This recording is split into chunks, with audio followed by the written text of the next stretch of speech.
Très bien, nous allons commencer. Bonjour à tous. Donc, nous sommes très heureux d'accueillir aujourd'hui parmi nous Jean Bobéro. Alors, je vais vous le présenter un petit peu tout de même. Jean Bobéro, que nous remercions d'ailleurs d'être venu ici en Corse et qui animera aujourd'hui cette conférence du CCU, de l'Université Interage, et qui demain animera un séminaire de l'école doctorale. Donc, il fait deux interventions différentes et différenciées. Donc Jean Bobéro est docteur en histoire et docteur ès-lettres et sciences humaines de l'Université de Paris 4 Sorbonne, docteur honoris causa de l'Université de Bruxelles.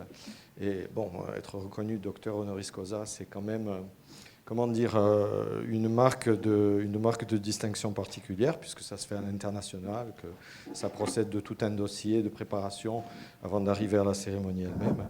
Jean Bobéro est également président d'honneur et professeur émérite de l'école pratique des hautes études en Sorbonne. Il a été titulaire de la chaire Histoire et sociologie de la laïcité jusqu'en 2007. En 1995, il a fondé le GSRL, le groupe de sociologie des religions et de la laïcité, qui est devenu par la suite le groupe Société, Religion, Laïcité au CNRS EPHE. Il a dirigé ce groupe jusqu'en 2002 et il en est toujours membre. Il a donné des cours et des conférences sur la laïcité outre la France dans 40 pays des 5 continents, dont de nombreuses universités nord-américaines, japonaise et européenne, où il a été professeur invité. En 1997-98, il a été conseiller pour la formation à la citoyenneté de la ministre déléguée de l'enseignement scolaire, Mme Ségolène Royal. Jean Bobéro est chevalier de la Légion d'honneur et officier dans l'ordre du mérite. Il est membre du conseil d'administration de la Fondation Maison des sciences de l'homme. Il a été également, en 2004, membre de la commission Stasi. Voilà. Donc, je citerai 2 ou 3 de ses ouvrages que je vous recommande évidemment de lire, bien entendu. Je ne vais pas tous les citer, mais Vers un nouveau pacte laïque en 1990, La morale laïque contre l'ordre moral sous la Troisième République, L'histoire de la laïcité en France, etc., etc.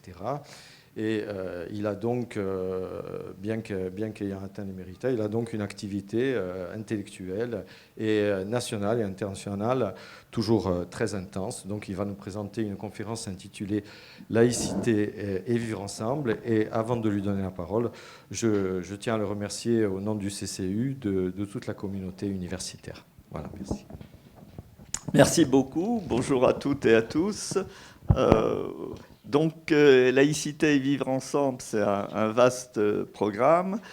Et notamment, le mot laïcité est un mot très, très familier en France, qui aujourd'hui est brandi comme un étendard par des gens très, très différents, voire divergents. Sur le plan politique, ça va de Mélenchon à Marine Le Pen, qui tous se réclament de la laïcité. Bon, et on peut se présupposer que ce n'est pas exactement la même laïcité qui est mise derrière ce mot. Bon. Mais ce qui risque d'arriver d'ailleurs sur tout l'échantillon politique, c'est qu'on parle surtout de la laïcité pour fustiger les atteintes à la laïcité. Et quand vous entendez dans les médias ou vous lisez dans la presse des articles sur la laïcité, c'est toujours pour fustiger les atteintes à la laïcité. Et moi, j'ai dit un jour à une émission au responsable d'une émission de télévision, j'aimerais bien une fois ne pas participer à une émission sur les atteintes à la laïcité, mais à une émission sur la laïcité.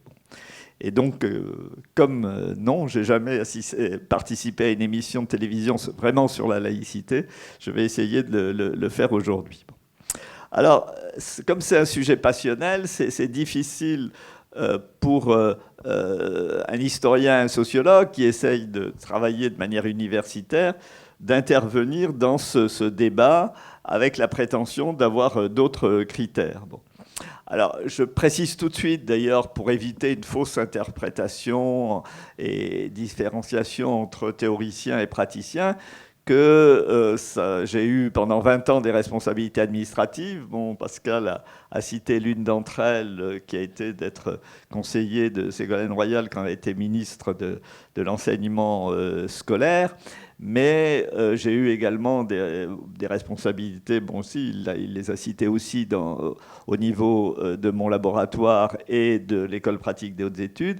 Et donc j'ai eu moi-même à régler ce qu'on appelle des problèmes de laïcité. Donc je sais aussi ce que c'est comme praticien, et je nie pas le fait que des fois c'est un peu délicat, un peu difficile.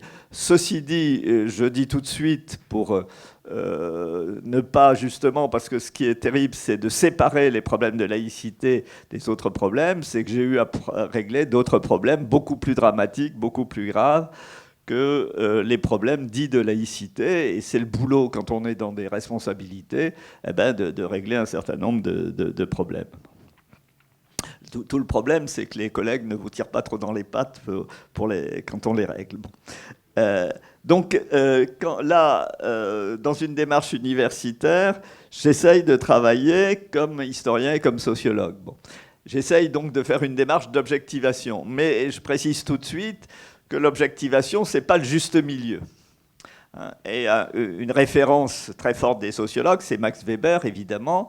Et Max Weber, qui était le champion de ce qu'il appelait la neutralité axiologique, c'est-à-dire la neutralité quant au jugement de valeur, avait surpris tout le monde en étant un supporter, disons, dans le temps actuel, d'un anarchiste qui était candidat à l'université. On lui disait, mais comment vous, qui êtes pour la neutralité axiologique, vous pouvez être favorable à l'inscription de cet anarchiste? Bon, à la fin du 19e siècle, être anarchiste, c'était lourd comme engagement politique, et mettre un anarchiste comme professeur d'université, ça choquait beaucoup de mandarins. Bon. Et Weber avait dit, mais oui, mais dans sa négation de l'ordre social, il peut du coup avoir un point de vue qui nous échappe à nous tous, qui sommes trop insérés dans cet ordre social. Bon. Et donc, autant ça serait contraire à la neutralité axiologique qu'il n'y ait que des anarchistes qui soient profs d'université, autant qu'il y en ait un dans la collégialité universitaire, eh bien, c'est un point de vue tout à fait intéressant qui peut dévoiler des impensés, des points aveugles, et qui contribue donc à l'objectivité. Bon. Donc ça veut dire qu'effectivement l'objectivité ne s'obtient vraiment que de manière collégiale, que chacun évidemment est dans une objectivité relative, et que en tout cas l'objectivité ne se confond pas avec le juste milieu, mais avec une démarche de distance par rapport aux stéréotypes dominants, par rapport aux idées dominantes d'un temps et d'un lieu. Bon. Alors, et au niveau, en tout cas sociologique aussi, de ne pas subir les dictats, les impérialismes idéologiques, et essayer de faire des constats, et constat ne signifie pas approbation. Par ailleurs, comme historien, je dirais que ce que l'histoire peut apprendre, c'est un certain recul. Et pour nous, le sujet qui nous concerne, la laïcité est un terme qui a été utilisé socialement dès les années 1880. Bon, on fait remonter la naissance de la laïcité française à 1789, la Déclaration des droits de l'homme et le fait que la souveraineté ne soit plus fondée religieusement, mais devienne un exercice politique d'une volonté populaire, normalement. Bon. Et donc ça nous met déjà dans une durée assez longue, et ça nous permet de replacer les problèmes actuels de la laïcité française dans une perspective de longue durée, dans une perspective historique, de situer le présent dans un ensemble. Et vous savez que quand on fait un zoom arrière et qu'on passe du zoom au panoramique, eh bien, on voit des choses que le zoom ne permettait pas de voir. Alors évidemment, l'ennui du panoramique, c'est que c'est un peu une vue d'avion, mais finalement, le zoom, c'est l'expérience personnelle que chacun de vous ici peut avoir et qui est forcément quelque chose de divers et d'enrichissant. Bon. Et le panoramique, c'est ce que je vais essayer de faire en essayant donc de prendre du recul et de brasser plus large. Bon. Ma préoccupation, quand je travaille aussi, c'est de me dire que penseront les historiens dans 100 ans ? Que penseront les historiens dans 100 ans ? Parce que, comme historien, je vois bien ce que les gens ont pensé il y a 100 ans ou il y a 150 ans. À la fin du 19e siècle et au début du 20e siècle, vous aviez des féministes qui disaient non, le suffrage n'est pas véritablement universel parce que les femmes ne votent pas. Bon. On disait à ces féministes qu'elles avaient un point de vue très particulier, très militant, et ce qui apparaissait objectif, universel, normal, incontestable, c'était ce qu'on appelait le suffrage universel. Et maintenant, en fait, on sait bien que c'était le suffrage masculin, et il suffisait, disons, d'être un enfant disant que le roi est nu pour s'en apercevoir dès l'époque. Il n'empêche que tout le monde parlait de suffrage universel, alors que le suffrage n'était que masculin. Et autrement dit, c'était le langage militant et apparemment particulier qui était plus scientifique que le langage qui était normatif. Donc c'est quelque chose d'intéressant et ça concerne directement notre sujet parce que la laïcité a été un des facteurs qui a retardé le droit de vote des femmes. Le thème de la femme soumise est un grand thème des militants laïcs. Alors la femme était soumise au curé à l'époque, elle était soumise au clergé. Pourquoi ? Parce qu'elle allait à confesse. C'est la femme catholique qui allait à confesse et donc qui n'était pas libre et donc qui ne pouvait pas voter, qui devait être éduquée avant de pouvoir voter, a été un grand classique. Ce qui fait d'ailleurs que pendant que dans des pays d'Europe du Nord, de culture protestante, mais des pays également de culture catholique comme la Pologne, des pays de culture musulmane comme l'Albanie ou la Turquie, les femmes avaient le droit de vote. Les femmes en France n'avaient toujours pas le droit de vote. Le premier qui a eu l'intention de leur donner le droit de vote, ça a été Pétain dans son projet de constitution pendant la guerre. La constitution n'a pas marché parce que les Allemands l'ont refusée, donc elle n'a pas été promulguée. Et De Gaulle, comme vous le savez, a donné effectivement le véritable suffrage universel en 1944-1945. Et donc, la France est le pays où la différence entre le suffrage masculin, le moment où tous les hommes ont voté, et le suffrage véritablement universel, est la plus longue. Hein, la plus longue. Et bon, je connais rien à la Corse, mais il me semble me rappeler que Paoli avait donné, par contre, le droit de vote aux femmes pendant le moment où la Corse était indépendante. Si je ne fais pas erreur, ça peut être quand même aussi quelque chose d'intéressant à se rappeler, puisque ça fait partie donc de l'histoire de ce qui est aujourd'hui la France. La deuxième remarque que je voulais dire, c'est, pour toujours donner 2 ou 3 petits exemples historiques qui nous permet de voir le présent avec un peu de recul, c'est le fameux débat entre Jules Ferry et Clémenceau en 1885 sur y a-t-il des races supérieures, y a-t-il des races inférieures. Bon. Jules Ferry dit il y a des races supérieures, des races inférieures, et le devoir des races supérieures, c'est de civiliser les races inférieures. Et Clémenceau dit non, il n'y a pas de race inférieure. Et ce qui était intéressant, c'est qu'alors que le débat est sur Madagascar et sur l'expédition à Madagascar, les exemples que donne Clémenceau pour montrer qu'il n'y a pas de race inférieure sont tous des exemples tirés d'Asie. L'Inde, la Chine, le Japon, etc. Il donne des exemples de ces vieilles civilisations asiatiques. Il ne prend pas d'exemple sur Madagascar même, qui est l'objet du débat, parce que s'il prenait un exemple sur Madagascar, il serait vraiment trop minoritaire. Ça paraissait tellement évident aux gens à cette époque que les Blancs étaient supérieurs aux Malgaches, aux Africains, etc., que même Clémenceau ne peut pas, dans sa critique, aller jusqu'à prendre l'exemple qui est l'objet du débat. Il doit recourir à d'autres exemples, aux exemples des civilisations asiatiques. Bon. Donc aujourd'hui, alors évidemment, Clémenceau a été nettement mis en minorité. Je crois qu'il a eu 110 voix et Ferry 3 fois plus. Bon. Et aujourd'hui, bien sûr, c'est inversé et on se dit que c'était Clémenceau qui avait raison et même que Clémenceau aurait dû donner l'exemple des Africains et des Malgaches qui étaient directement concernés par le débat. Bon. Ça veut dire qu'aussi loin qu'on se place dans la critique des idées dominantes de son époque, on n'est jamais assez loin finalement. On n'est jamais assez loin, et que le regard rétrospectif qu'on a sur cette époque est toujours un regard assez sévère. Alors il faut se replacer justement dans le climat du temps, mais se replacer dans le climat du temps, ça ne doit pas être quelque chose de condescendant, ça doit être quelque chose qui nous pose question pour notre aujourd'hui. Et le dernier exemple que je vais prendre, rassurez-vous, je ne vais pas en prendre 10 000, mais le dernier exemple que je vais prendre, c'est en 2001-2004, il y a eu le centenaire des lois anticongréganistes, la loi de 1901 sur les associations qui comportait une deuxième partie très difficile, très dure sur les congrégations, et la loi de 1904 qui interdisait aux congrégationnistes d'enseigner. Bon. Et en 1901-1904, le thème récurrent que vous retrouvez partout dans tous les journaux, c'est la République est menacée par les congrégations, la laïcité républicaine est menacée par les congrégations. Bon. Et il y a eu un colloque regroupant des historiens de toute opinion, de toute conviction, etc. Et ce colloque s'appelait « La République contre les congrégations ».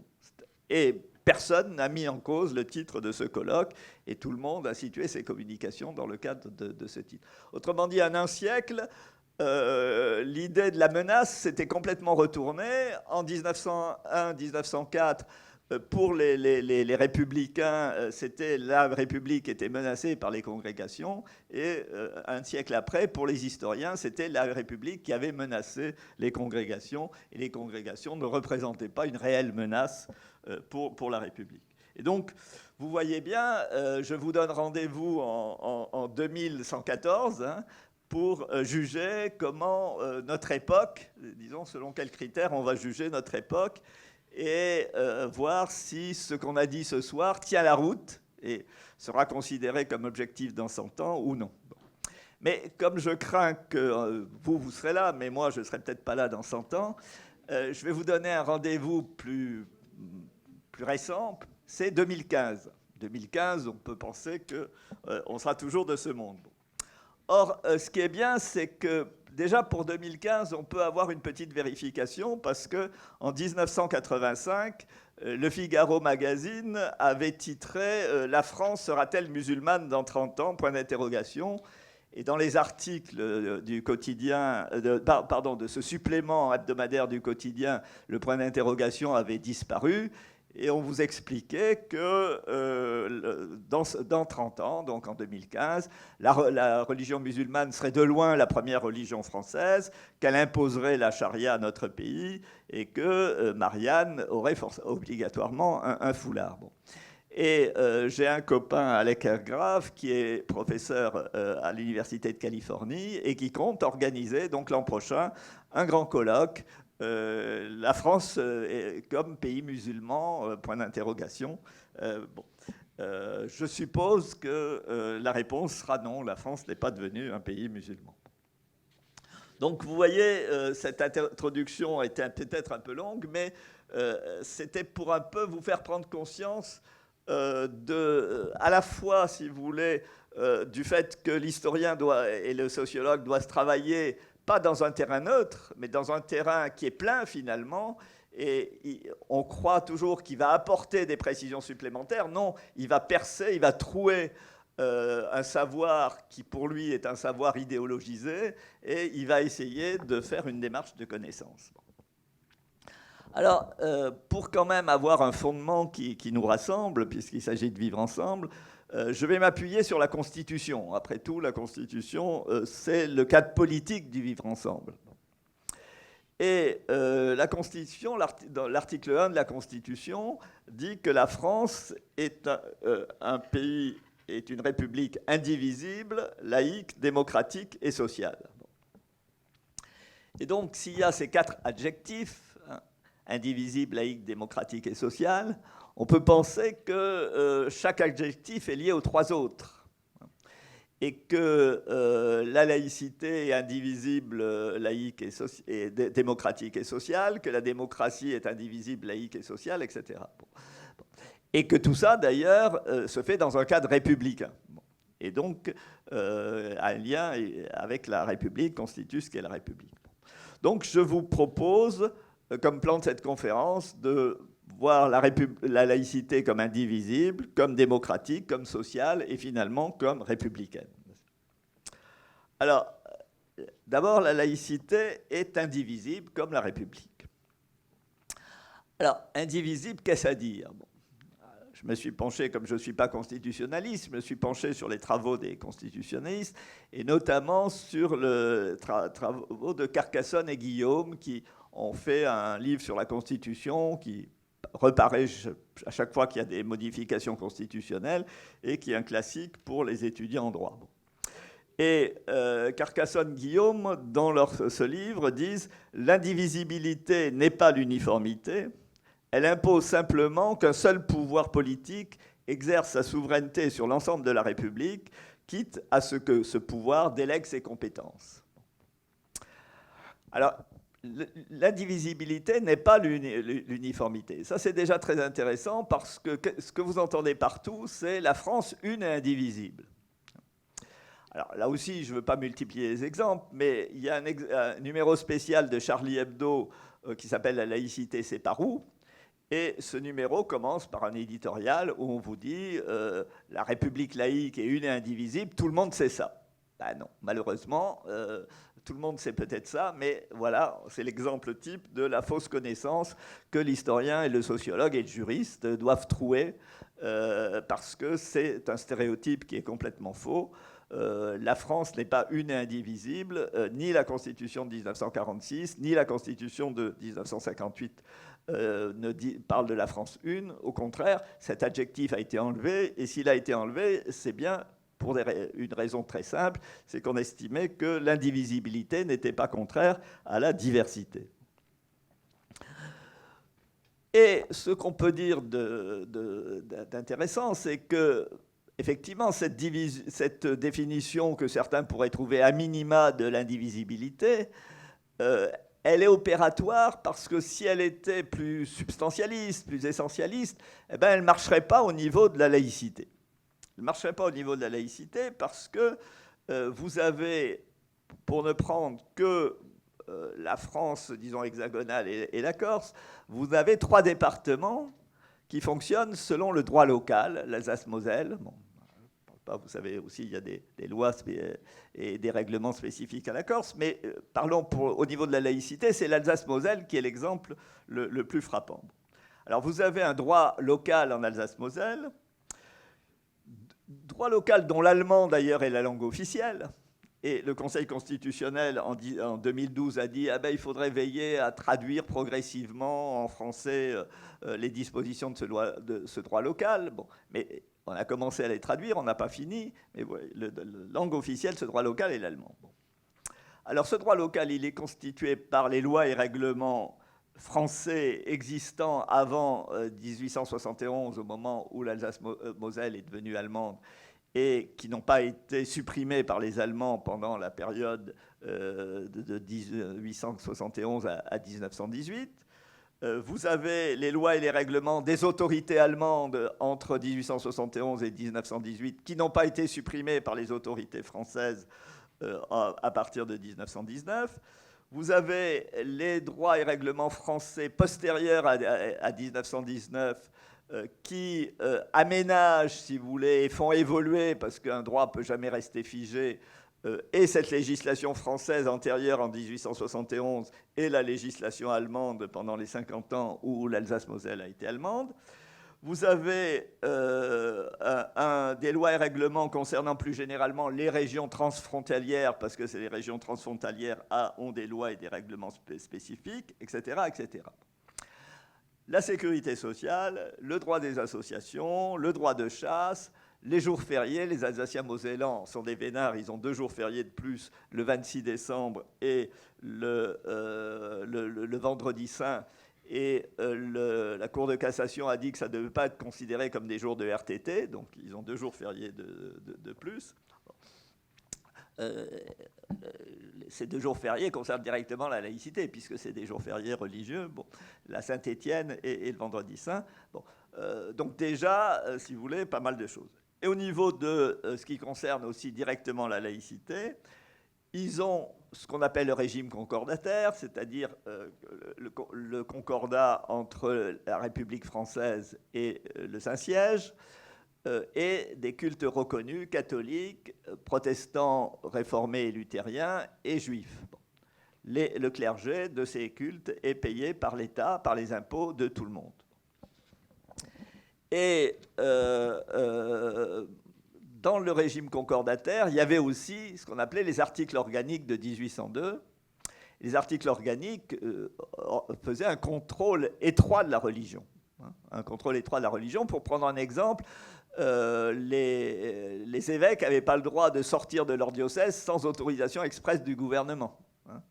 Ou encore les protestants qui ont l'habitude de fonctionner par synode, les catholiques ou qui peuvent avoir des assemblées d'évêques, eh bien, toutes ces assemblées ne pouvaient pas se réunir sans autorisation expresse du gouvernement.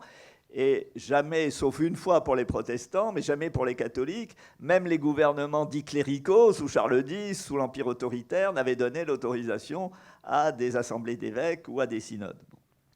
Alors, ce qui est bien pour les Alsaciens mosellans, c'est que tous ces articles organiques qui contrôlaient la religion, comme ils ont disparu avec la loi de 1905 pour ce qu'on appelle, les Alsaciens mosellans appellent la France de l'intérieur, eh bien, ils sont plus appliqués en Alsace-Moselle. Et sous le gouvernement Balladur, il y avait eu un député qui avait protesté parce que un pasteur alsacien avait fait un sermon où il critiquait l'idéologie du Front National, pour dire les choses vite. Et Pasqua avait répondu, qui était ministre de l'Intérieur, avait répondu, mais le clergé en Alsace-Moselle est aussi libre que le clergé dans le reste de la France. Les articles organiques sont tombés en désuétude. Autrement dit, les Alsaciens mosellans ont les avantages du régime concordataire, ils n'en ont pas les inconvénients. L'école publique en Alsace-Moselle est confessionnelle pour le primaire, comporte des cours de religion confessionnelle pour le secondaire. Les facultés de théologie sont des facultés d'État, et les cultes non reconnus, c'est-à-dire les cultes protestants autres que luthéro-réformés, les juifs non orthodoxes, l'islam, d'autres cultes minoritaires, ne sont pas régis évidemment par le système concordataire, puisqu'ils ne sont pas dans ce système, mais ne sont pas régis non plus par la loi de 1905, c'est le régime du Nini. Et ce système, qui est quand même un système très très distinct évidemment du système laïque français tel qu'on est habitué, a été reconnu comme légitime, légitimement dérogatoire, disons, à ce qui règne comme système laïque dans le reste de la France par le Conseil constitutionnel de février 2013. Bon. Alors, comme je vous l'ai dit, cela ne vaut pas approbation. Je ne suis pas en train de vous dire que c'est très bien. Je suis en train de vous dire que ça existe et que ça existe de façon stable et pacifique. Et au moment où on répète que le droit à la différence ne doit pas créer la différence de droit, eh bien voilà, sur la laïcité, on a quand même un cas très précis de différence de droit. Et que même si on est contre, et c'est mon cas, il faut constater également que ça n'a rien de dramatique, que les gens qui ont été socialisés par ce système en Alsace-Moselle deviennent ensuite des fonctionnaires de la République partout sur tout le territoire républicain. Et personne, à ma connaissance, aucun parti politique ne dit que c'est une menace terrible contre la République et contre la laïcité.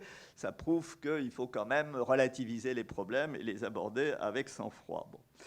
Alors, cela engendre, ceci dit, des paradoxes. À la commission Stasi, à laquelle j'ai participé, des parlementaires d'Alsace-Moselle, députés et sénateurs, nous avaient envoyé une lettre signée par tout le monde, disant si vous faites une loi contre les signes ostensibles en Alsace-Moselle, ça sera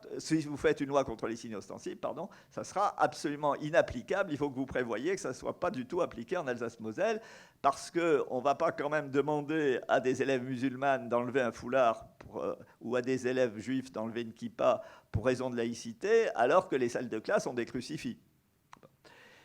Eh bien, cette lettre, évidemment, elle est restée lettre morte, c'est-à-dire que la loi s'est appliquée en Alsace-Moselle, et on est dans le paradoxe, effectivement, d'avoir des salles de classe où il y a des crucifix et où on demande aux élèves d'enlever leurs signes, soit la kippa, soit le foulard, soit d'autres signes. Un autre constat qu'on pourrait faire, c'est qu'une évolution et des modifications de ce statut ne vaudraient pas forcément uniformisation. Pour donner un exemple, si le cours confessionnel de religion en Alsace-Moselle, où donc une heure est prévue dans le dispositif scolaire, encore une fois, de l'école publique, devenait un cours de culture religieuse, un cours sur les faits religieux, et non plus un cours confessionnel, ça serait une expérimentation dont toute la France pourrait bénéficier. Ça ne serait pas une uniformisation par rapport à ce qui existe dans le reste de la France. Et ça serait sans doute quand même plus novateur qu'un cours confessionnel de religion, qui est d'ailleurs a de plus en plus, au fur et à mesure que les élèves sont âgés, ils désertent de plus en plus ce cours, ils peuvent être dispensés, mais il faut être dispensé. Normalement, l'enseignement est obligatoire, sauf dispense. Alors, on peut continuer, mais je ne vais pas trop le faire pour passer aux autres. Mais ce que je voudrais dire de manière générale, c'est que la loi de 1905 implique une neutralité qui s'applique à tout ce qui est indivisible et pas à ce qui est divisible. Donc, elle s'applique à la puissance publique. Et notamment, par exemple, il est clair que quand Nicolas Sarkozy a prononcé son discours au Latran, où il magnifiait la morale religieuse en disant qu'elle était meilleure que la morale laïque, là, il portait atteinte à la neutralité laïque, puisque en tant que président de la République, il a bien sûr le droit d'avoir son opinion personnelle, mais en tant que président de la République, il choisissait, disons, alors, ce qui est extraordinaire, d'ailleurs, c'est qu'il choisit, c'est une morale particulière versus la morale de tous. Parce que la morale laïque, ce n'est pas la morale des incroyants, des agnostiques, c'est la morale de tout le monde. Bon. Et il privilégiait donc une morale particulière versus la morale de tous. Pareil à Riyad, où il a invoqué, en tant que président de la République, 13 fois le nom de Dieu, en disant que Dieu c'était formidable, etc., ce qu'il a parfaitement le droit de croire. Mais il le faisait comme président de la République. Il a invoqué François Mitterrand, mais François Mitterrand avait dit « je crois aux forces de l'esprit ». Et en disant « je crois aux forces de l'esprit », il se situait comme individu, comme personne, et il ne faisait pas quelque chose d'ex cathedra, il ne disait pas « la France doit croire aux forces de l'esprit ». Donc ça s'applique à la puissance publique, et ça s'applique ce qui, dans l'espace public, représente la collectivité. Par exemple, normalement, je dis normalement parce qu'en fait, il y a eu transgression, mais normalement, vous ne pouvez pas faire une statue de Jean-Paul II et ériger une statue de Jean-Paul II sur une place publique. Parce que le respect de la liberté de conscience de tous fait qu'on peut avoir des opinions diverses et que la neutralité religieuse doit s'appliquer. Par contre, ce qui a été dit en 1905, c'est que tout ce qui, dans l'espace public, est le prolongement de la liberté personnelle et appartient à cette liberté personnelle, là, c'est le règne de la liberté de conscience qui doit s'exprimer. Et même pour des choses qui peuvent choquer des gens. Et c'est pour ça que, par exemple, quand il y a eu le projet de loi interdisant le voile intégral dans l'espace public, le Conseil d'État a dit « vous ne pouvez pas le faire au nom de la laïcité, vous ne pouvez pas le faire d'ailleurs au nom de l'égalité, vous ne pouvez pas le faire au nom de la dignité, parce que laïcité, dignité, égalité ne sont pas opposables à l'individu. C'est des droits dont l'individu peut se réclamer pour qu'il n'y ait pas atteinte à son égalité, atteinte à sa dignité, atteinte à sa liberté de conscience, mais on ne peut pas dire à l'individu on vous interdit d'être indigne. Ça n'a pas de sens. Bon. Donc, la loi, juridiquement, n'invoque absolument pas la laïcité. D'ailleurs, elle a changé de critères, puisque c'était d'abord une loi contre le voile intégral, c'est devenu une loi contre la dissimulation du visage, avec d'ailleurs tellement de dérogations qu'en fait, c'est uniquement la burqa et le niqab qui est visé par la loi, mais c'est l'hypocrisie, c'est l'hommage du vice à la vertu. Donc on a fait en sorte que, soi-disant, elle apparaisse générale. Bon. Et en fait, cette loi, donc juridiquement, n'a rien à voir avec la laïcité, mais médiatiquement et politiquement, on va toujours vous la présenter comme une loi de laïcité. Et par exemple, Jean-François Copé n'a cessé de taper sur les socialistes parce qu'ils s'étaient abstenus, pour la plupart, pas Manuel Valls qui avait voté, mais la plupart s'étaient abstenus lors du vote de cette loi, en disant, vous voyez, vous êtes moins laïque que moi parce que vous êtes abstenu lors du vote et en plus, vous n'avez pas protesté quand un gars a piqué son pain au chocolat à un autre. Pour finir avec l'indivisibilité, un autre cas où il y a eu une atteinte à l'indivisibilité laïque, c'est pendant les années Sarkozy également, quand on a confié au Haut Conseil à l'intégration la charge des dossiers laïcité. Parce que qu'est-ce que ça voulait dire? Ça voulait dire qu'on estimait que la laïcité, c'était lié à l'intégration et donc lié aux immigrés, voire deuxième, troisième génération. On ne sait pas jusqu'à quand on est immigré.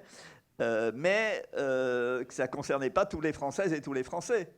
Le HCI est incompétent pour se traiter du problème de l'Alsace-Moselle, le HCI est incompétent pour traiter le problème de laïcisation des mœurs, etc. etc. Bon. Et François Hollande et Jean-Marc Ayrault a retiré le dossier laïcité au HCI pour faire un observatoire de la laïcité. Et à ce niveau-là, on retourne donc à une laïcité indivisible. Comme la République, la laïcité est démocratique. C'est le deuxième paramètre important de la laïcité. Et c'est un paramètre important parce qu'à partir de 1989, il y a eu tout un discours où on a opposé l'universel républicain contre le particularisme démocratique. Et notamment Régis Debray a été un grand théoricien de ça.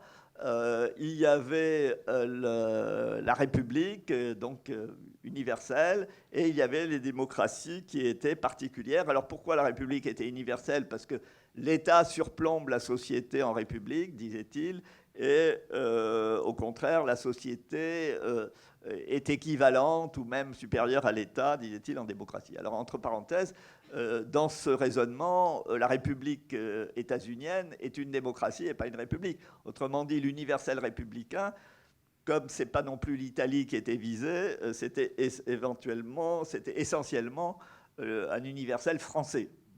Je veux bien que la France soit universelle elle toute seule, mais je constate justement quand je vais à l'étranger que les gens ne sont pas forcément d'accord. Aujourd'hui, alors je rappelle ça parce que ça a été pendant beaucoup d'années ce discours, la République contre la démocratie. Maintenant, on a un peu glissé et on dit la République contre le multiculturalisme. Mais quand vous voyez les arguments qui sont invoqués pour la République et les arguments qui sont envoyés contre le multiculturalisme, ça n'a pas changé. C'est les mêmes arguments qui étaient opposés pendant longtemps à la démocratie qui aujourd'hui sont opposés au multiculturalisme, avec des fois des choses qui ne collent pas du tout quand le multiculturalisme est libéral. Par exemple, dans le multiculturalisme canadien, ce n'est pas du tout des droits reconnus à des groupes, à des collectivités. L'accommodement raisonnable ne fonctionne que pour les individus. Et c'est un droit individuel pour un cas précis qui ne fait pas jurisprudence, si vous voulez, pour d'autres cas, puisque c'est du cas par cas, et donc qui n'instaure pas un droit communautaire. Je voudrais quand même rappeler que la République en France, elle a eu plusieurs tentatives. Première tentative qui a échoué. Alors justement, à cause d'un Corse, Bonaparte. Bon, la Deuxième République qui a échoué aussi. On a retrouvé un Bonaparte pour faire le Deuxième Empire.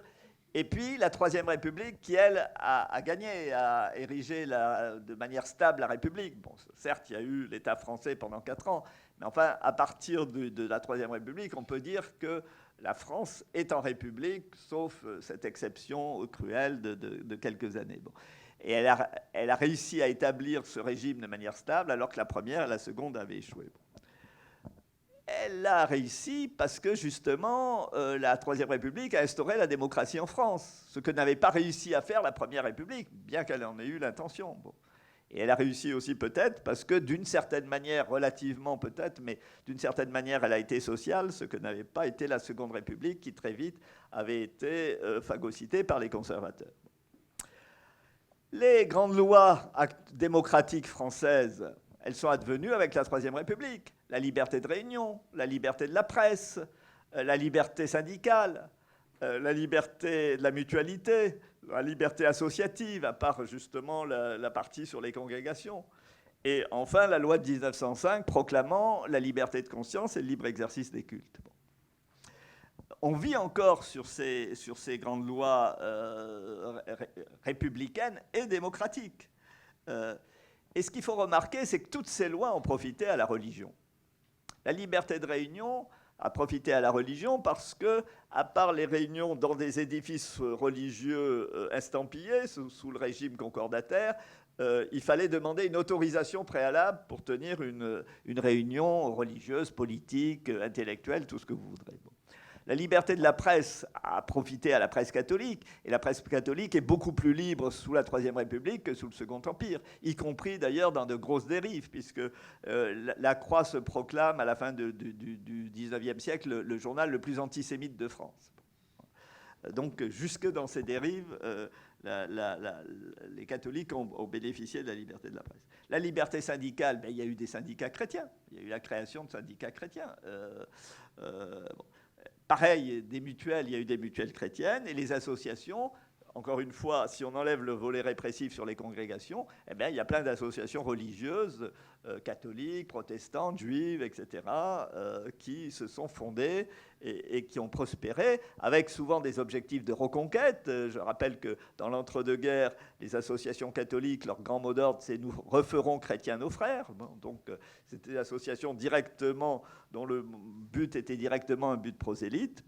Tout ça, c'est éclos grâce aux libertés républicaines et démocratiques. Même les lois dites anticléricales, et qu'on a surtout retenu, on a retenu la Troisième République comme ayant fait des lois anticléricales, comme si la liberté de réunion ou de la presse était anticléricale. Bon. Mais même les lois anticléricales, la liberté des cimetières, la liberté du divorce, bon. Eh bien, c'est des lois de liberté aussi. Alors certes, ça atteint l'Église catholique parce que la mainmise de l'Église catholique sur les cimetières, le fait qu'une partie de cimetière était bénie, la partie qui n'était pas bénie était appelée terre maudite, même si ce n'était pas son nom officiel. Et donc, à un moment où la croyance en l'au-delà était une croyance sociale très forte, les gens qui étaient enterrés en terre maudite, évidemment, ils avaient toutes les chances de retirer en enfer. Et qui étaient enterrés en terre maudite? Les filles dites de mauvaise vie, les suicidés, les libres penseurs, les gens qui se convertissaient au protestantisme, etc. etc. Donc, cette loi sur les cimetières, ça a été une loi qui a permis que tout le monde soit enterré dans un cimetière unique, qu'il n'y ait plus cette dissociation, et ça a été une loi de liberté. Et la loi sur le divorce, eh bien, ça a été une loi de liberté pour les libres penseurs, pour les minorités religieuses protestantes et juives qui acceptaient le divorce, et pour nombre de catholiques qui, tout en allant à la messe, avaient envie de pouvoir divorcer. Bon. Autrement dit, ce sont des lois de liberté qui ont imposé la liberté à des autorités religieuses, exactement comme la loi sur l'IVG a imposé la liberté, exactement comme la loi sur le mariage pour tous a imposé la liberté. Et si demain il y a une loi autorisant le droit à l'euthanasie, ça imposera la liberté à des autorités religieuses. Mais ça, c'est effectivement une laïcité démocratique dans la mesure où ce n'est pas une laïcité répressive, ça n'empêche pas les gens de vivre selon leurs convictions. Je rappelle que la loi sur l'avortement, par exemple, il y a la possibilité d'objection de conscience pour les médecins qui ne veulent pas pratiquer d'avortement. Je rappelle que la DMD, l'Association pour le droit de mourir dans la dignité, dit qu'elle serait tout à fait d'accord pour qu'il y ait une objection de conscience pour les médecins qui ne voudraient pas pratiquer l'euthanasie. Bon. Donc c'est des lois qui essayent d'être inclusives et de permettre à tous de vivre selon ses convictions. Quand on voit la loi de 1905, bon, je vous ai déjà dit un peu à quel point elle a augmenté la liberté. Il est clair qu'à partir de 1905, l'évêque, il peut se promener où il veut. Il n'y a plus besoin d'autorisation préfectorale. Il est clair qu'à partir de 1905, il peut avoir des assemblées d'évêques. Et d'ailleurs, il y en a une dès 1906. Et le pape a refusé la loi de séparation pour tout ce qui l'embêtait, mais il a appliqué tout de suite la loi de séparation en nommant des évêques sans demander la permission au gouvernement, puisqu'il avait le droit grâce à la loi de 1905, et en faisant une assemblée d'évêques dès mai 1906. Autrement dit, là encore, on a appliqué la loi de séparation pour toutes les libertés qu'elle donnait, et elle en donnait beaucoup, et on a essayé de la refuser pour le fait qu'elle rompait avec l'officialité, disons, que donnait le concordat, les liens officiels entre l'Église et l'État. Mais les républicains ne se sont pas s'y laisser prendre. Et au lieu de faire à ce moment-là des lois répressives, ce qu'espérait le pape, puisque le pape disait qu'il vaut mieux une franche persécution plutôt que des accommodements trompeurs. Bon. Et bien, on lui a donné ces accommodements trompeurs, et qu'il ne voulait pas, dont il ne voulait pas, puisqu'il préférait une franche persécution. Et puis, à partir de 1908, la loi de séparation fonctionne, malgré le refus imposée aux catholiques français par le pape. Elle fonctionne, et elle fonctionne tellement bien qu'en 1914, il peut avoir l'union sacrée. En 1904, vous ne pouviez pas avoir l'union sacrée. En 1904, les congréganistes prenaient le maquis pour ne pas s'exiler. Et il y avait des incidents à la porte des églises entre des militants libre-penseurs et des militants catholiques. Vous aviez une France qui était au bord de la guerre civile en 1904, il faut bien s'en rendre compte. Bon. En 1914, le climat est totalement différent. En 10 ans, on a pacifié. Donc, la loi de 1905 a aussi été une loi de liberté, mais elle a un double volet, évidemment. Elle a un volet de rupture avec le caractère officiel des religions, et elle a un volet de liberté, puisque les religions sont mises en gros dans le droit commun, avec quelques aspects spécifiques, parce qu'il faut tenir compte de leur spécificité, mais globalement, c'est le droit commun. Il y a eu, ça s'est pas fait sans mal, et ça s'est fait à travers un conflit interne dans le camp laïque. Il y avait des laïcs anti-religieux, bon, j'en reparlerai demain plus à fond. Il y avait aussi des laïcs, ce qu'on appelle gallicans, qui voulaient un contrôle de l'État sur les églises. Bon. Et ces laïcs ont proposé des amendements. Alors, je vais donner 2 exemples d'amendements proposés par des laïcs gallicans, parce que les laïcs anti-religieux, ça a été... les amendements ont été rejetés à une très très grande majorité. Les laïcs gallicans ont eu plus de voix, ont eu 2 fois à 3 fois plus de voix. Bon. Un amendement, c'était de dire que les églises ne puissent pas intenter d'action en justice contre l'État. Alors, on voit bien l'idée, hein, c'est toujours l'État doit surplomber la société civile, doit surplomber les groupements intermédiaires, et donc les groupements intermédiaires ne peuvent pas avoir un recours juridique face à l'État. L'État est intouchable, l'État est sacralisé. Bon. L'amendement a été rejeté à une assez large majorité, puisqu'il a obtenu 150 voix, et puis contre, je ne sais plus exactement, mais plus de 300 voix contre. L'amendement qui a eu le plus de voix, c'est l'amendement pour interdire le port de la soutane hors les édifices religieux et les messes. Lui, il a eu 184 voix, mais là aussi, il a eu plus de 300 voix pour le refuser. L'argumentaire est très intéressant. C'était de dire, alors la soutane, c'était la grande robe que portaient les prêtres. Et qui portait à l'époque non seulement dans la rue quand ils se promenaient, mais qui portait aussi dans des processions qui duraient 3 jours, qui étaient vraiment une occupation de l'espace, de la rue, etc. C'était de dire c'est un vêtement plus politique que religieux. La preuve, dans certains pays, les prêtres ne portent pas la soutane. Aux États-Unis, par exemple, les prêtres ne portaient pas la soutane. D'ailleurs, en France même, on a interdit la soutane sous la Révolution, et Bonaparte avait maintenu l'interdiction de la soutane. Et en fait, peu à peu, les prêtres ont repris la soutane quand ce qu'on appelle l'ultramontanisme, c'est-à-dire la doctrine romaine, dans ce que pour les républicains, elle avait de plus obscurantiste, de plus autoritaire, de plus contraire aux valeurs de la République, etc., a peu surmonté le catholicisme gallican. Donc, ce n'est pas un vêtement religieux, en fait, c'est un vêtement éminemment politique. C'est un vêtement éminemment politique. Et ce vêtement politique, qu'est-ce qui génère, ou qu'est-ce qu'il induit, ou qu'est-ce qu'il symbolise? Il symbolise la soumission du curé. La soumission du curé à son évêque et l'étroite surveillance que l'évêque peut exercer sur le curé. Quand vous êtes dans une grande ville et que le curé n'est pas forcément connu de tout le monde, bon, s'il se promène en civil... s'il se promène en civil dans une petite rue pas beaucoup passante, il peut câliner une jeune femme, par exemple. Si la jeune femme est consentante, pourquoi pas? Bon. S'il a une soutane, évidemment, il sera très vite repéré. L'évêque recevra une lettre anonyme bien intentionnée le dénonçant, etc. Et l'évêque pourra sévir. Autrement dit, la soutane est un moyen de surveillance constante des évêques sur les prêtres. Et donc un moyen de soumission des prêtres à leur évêque. La soutane est aussi un moyen de prosélytisme. C'est-à-dire qu'un prêtre en soutane, il porte finalement sa conviction avec lui, il se montre comme étant d'une autre essence que les hommes, bon, et du coup, c'est une pression, en quelque sorte, à un moment où le catholicisme avait évidemment un poids social bien différent d'aujourd'hui, etc., etc.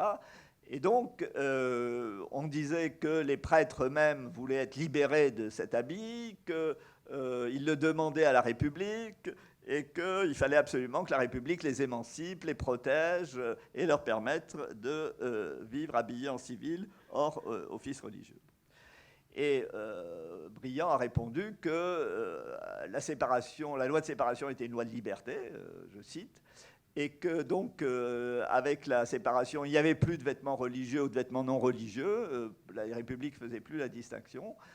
Que d'ailleurs, n'importe qui voulait se déguiser en soutane pouvait le faire. Et donc, la soutane devenait un vêtement comme les autres à partir du moment où la séparation était prononcée. Et ça fonctionnait comme ça pendant longtemps. Le chanoine Kir, célèbre parce qu'il a créé cet apéritif, le Kir, bon, il a été maire de Dijon, il a été député de la République, et il exerçait comme maire en soutane, et il venait à l'Assemblée en soutane. Les religieuses qui sont engagées dans l'action sociale participaient à des commissions officielles en soutane, pas en soutane, mais en habit de religieuse, excusez-moi, jusque dans les années 60, voire 70. En fait, elles ont changé d'habit après Vatican II. Elles ont changé d'habit par décision libre et personnelle, sans que la laïcité leur demande quoi que ce soit. À un moment, elles ont changé d'habit à un moment où la laïcité était plutôt en phase basse, puisque c'était la loi de Bray qui venait d'être votée et appliquée en 1958, etc., etc. Problème aujourd'hui, les mères de famille qui font les sorties scolaires avec un foulard. Bon. Le tribunal administratif de Montreuil a dit que cela ne constituait pas une atteinte excessive à la liberté de conscience. La loi de 1905 dit « La République assure la liberté de conscience ».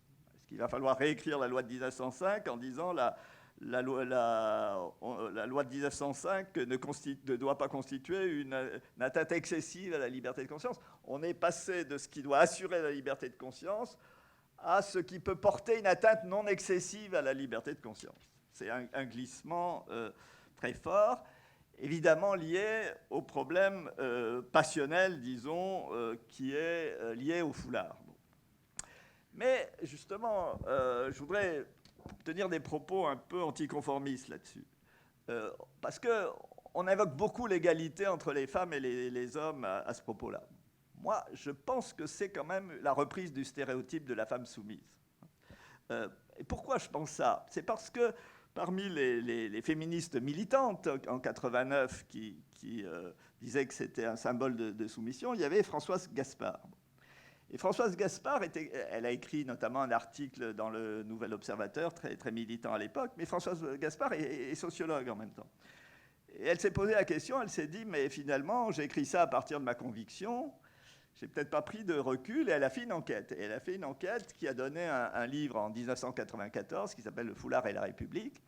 Et là, elle reconnaît qu'elle s'est trompée et qu'en fait, il y a plusieurs manières de porter le foulard. Bon, effectivement, il y a certaines manières qui connotent de la soumission, mais c'est loin d'être toutes les manières de porter le foulard, et elle a fait une typologie avec Farhad Costa-Cavard des différentes manières de porter le foulard.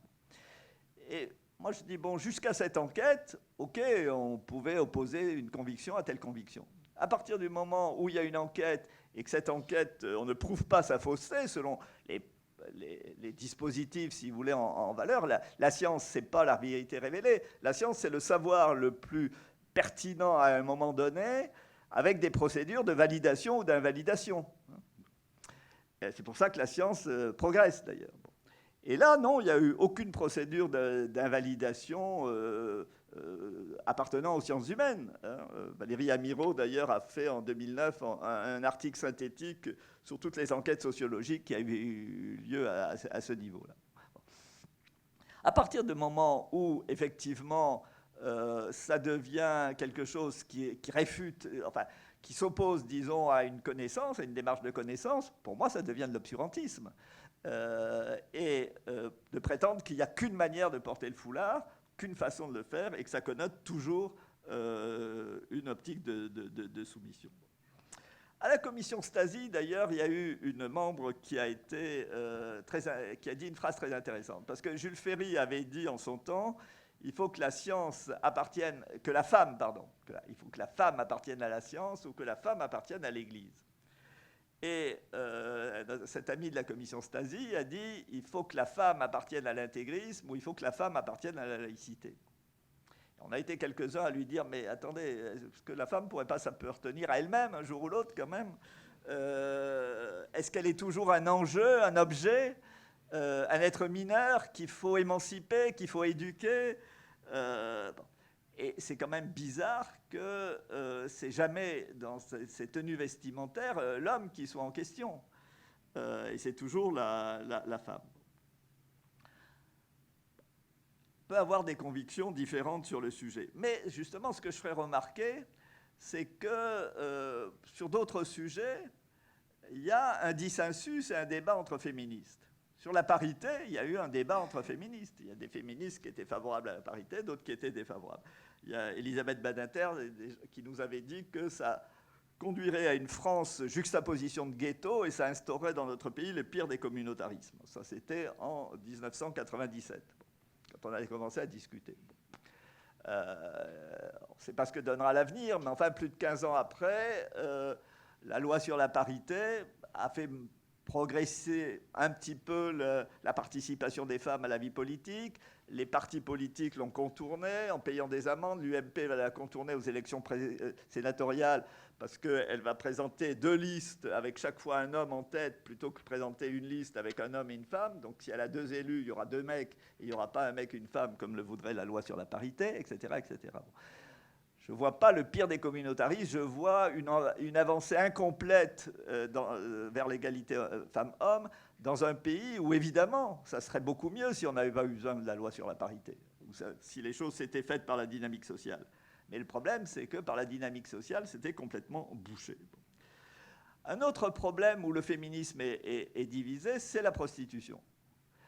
Pour reprendre l'exemple d'Elisabeth Badinter, c'est un exemple très intéressant à étudier. Vous savez qu'elle avait dit notamment que Marine Le Pen était la seule à défendre la laïcité à un moment. Elisabeth Badinter dit que la prostitution, c'est la liberté de la femme et qu'on ne doit pas faire une loi contre la prostitution parce que c'est la liberté de la femme. Bon. Alors, bon, moi j'écoute, hein, je ne suis pas spécialisé dans cette question, mais j'ai de la difficulté à comprendre la cohérence. Une femme pourrait se prostituer librement, mais elle ne pourrait pas porter librement un foulard. Il me semble qu'il y a un problème. En tout cas, ce que je constate, c'est que sur la parité et le féminisme, sur la parité et la prostitution, il y a 2 options chez les féministes. Il y a un débat, il y a un dissensus. Et bien, sur le foulard aussi, il y a le même dissensus, le même débat entre les partisans de l'émancipation par l'institution et les partisans de l'autonomie. D'autant plus que le foulard, c'est réversible. À mon avis, c'est plus réversible que la prostitution, mais on peut en débattre. Bon. C'est en tout cas plus réversible que les mariages forcés, c'est en tout cas plus réversible que l'excision. Bon. Et qu'on pourrait dire que, justement, un des critères entre la contrainte de la loi et la liberté aux individus, c'est l'irréversible et le réversible. Qu'on fasse une loi contre l'excision parce que l'excision est irréversible, OK. Qu'on fasse une loi contre les mariages forcés, parce que quand il y a mariage forcé, il y a un viol, OK. Contre ce qui est réversible, ça me paraît beaucoup plus être l'objet de débat et appartenir peut-être à la liberté individuelle, à la liberté de conscience, parce que jusqu'où va-t-on ? Après le foulard, ça a été les robes trop longues. Et puis il y a des paradoxes intéressants. Le grand adversaire du voile intégral, et bien sûr le voile intégral, ça me choque comme vous, mais c'est pareil, est-ce qu'on doit le combattre par conviction et par idéologiquement, si vous voulez, par attractivité idéologique, ou on doit le combattre par la loi ? Bon, moi, personnellement, j'ai pu discuter avec des femmes qui portaient le niqab avant la loi et essayer de leur expliquer qu'elles étaient dans une impasse. Je ne peux plus le faire depuis la loi, puisque le problème, soi-disant, a disparu.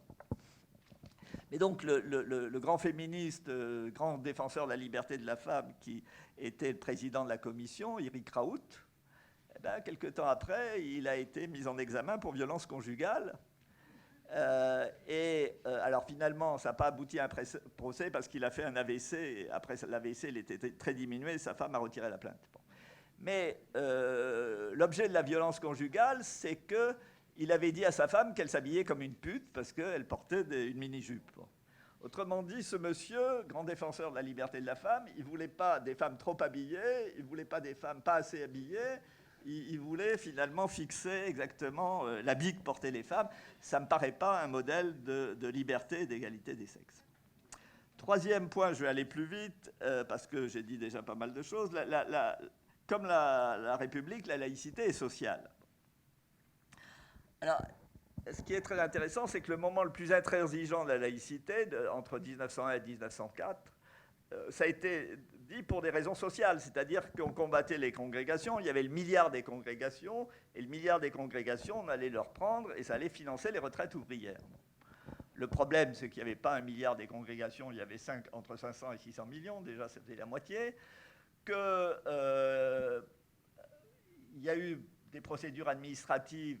Et dans ces procédures administratives, plein de gens s'en ont mis plein les poches, et qu'au total, on a récupéré 50 millions. Donc le milliard des congrégations avait fondu comme neige au soleil. Bon.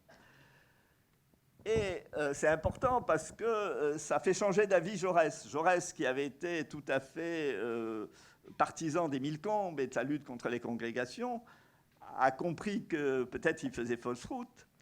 Et il est devenu favorable à Briand et à l'optique, donc, qui a donné la loi de 1905.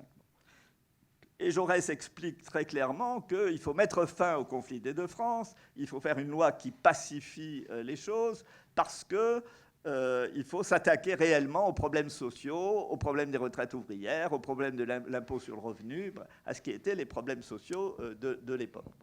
Autrement dit, ne pas absolutiser la laïcité, sortir de ce qu'on appelait à l'époque d'ailleurs la laïcité intégrale, pour pouvoir s'intéresser aux problèmes sociaux. Et donc avoir un lien entre laïcité et justice sociale. Alors, ça veut dire qu'il ne faut pas aussi avoir des lunettes qui fait voir tous les problèmes comme des problèmes avant tout religieux. Bon. Quand on crée des syndicats, bon, on crée la possibilité, je l'ai dit, de syndicats chrétiens. Bon. Et on pourrait dire, oh là là, on communautarise la société, c'est affreux, etc. Bon. Ben non, on voit d'abord le catholique comme un ouvrier, avant de le voir comme un catholique, et comme un ouvrier qui a le droit de défendre ses intérêts, et qui a le droit de défendre ses intérêts dans le cadre de ses valeurs convictionnelles, et qu'il le fera d'autant mieux s'il le fait dans le cadre de ses valeurs convictionnelles, plutôt que si on lui demande d'être dans un syndicat anarchiste, par exemple, c'est qu'il ne fera jamais. Bon. Pareil, si vous voulez, au niveau... des partis démocrates chrétiens. On a autorisé les partis démocrates. Le chanoine Kirk, quand il était à l'Assemblée nationale avec sa soutane, comme l'abbé Pierre d'ailleurs, ils étaient membres du MRP, Parti démocrate chrétien. Et le paradoxe d'ailleurs, c'est que la laïcité est devenue un principe constitutionnel en 1946, quand le président du Conseil, à l'époque c'était mieux que le Premier ministre, il n'avait plus de pouvoir, était démocrate chrétien, Georges Bidault. Bon. Donc on n'a pas vu le catholique d'abord comme un catholique, on l'a vu d'abord comme un citoyen, ayant des droits de citoyen, ayant les mêmes droits que les autres citoyens, même s'il exerçait ses droits dans le cadre de ses valeurs propres. Bon. Et la République a supporté un parti démocrate chrétien pendant des années, et finalement la République n'a pas été abattue par le fait qu'il y a eu un parti démocrate chrétien.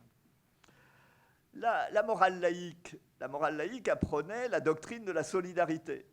C'était l'idée que tout enfant naissait avec un certain héritage qu'il recevait de ses ancêtres, des parents, enfin de tous ceux dont il était issu.